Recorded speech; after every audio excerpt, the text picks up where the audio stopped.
vous croyez rationnel, vous pensez que si quelqu'un vient démontrer quelque chose, le contraire de ce que vous pensez, mais avec des arguments solides, factuels, étayés, sourcés, vous changerez d'avis. Bonne nouvelle, tout le monde croit être rationnel. Mauvaise nouvelle, tout le monde a faux.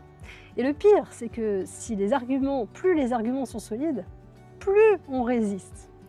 Ce phénomène a un nom, ça s'appelle le backfire effect. Et il sabote doucement vos réunions, vos feedbacks, vos relations, sans même que vous vous en rendiez compte. En 2010, deux chercheurs, Niam et Reffler, ont mené des expériences sur des gens qui avaient des croyances politiques erronées.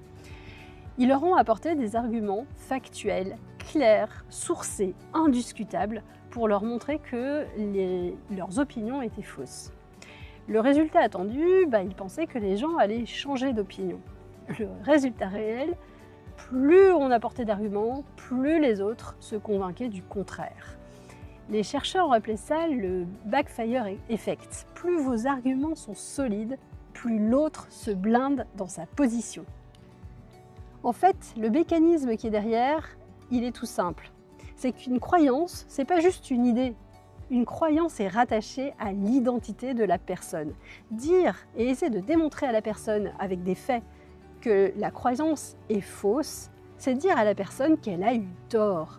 C'est la dévaluer, et pour le cerveau de la personne, c'est perdre du statut social. Et donc il va se défendre. On a déjà vu au cours des épisodes précédents la réactance. Vous savez, ce mécanisme qui fait qu'on fait l'inverse de ce qu'on nous demande. Pour ceux qui ne l'ont pas vu, je vous mets la vidéo ici.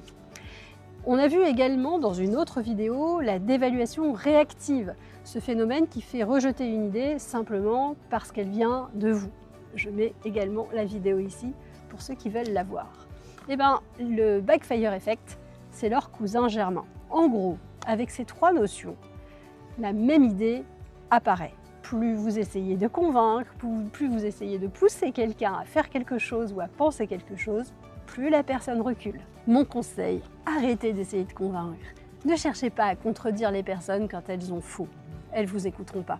Essayez plutôt de prolonger leur idée.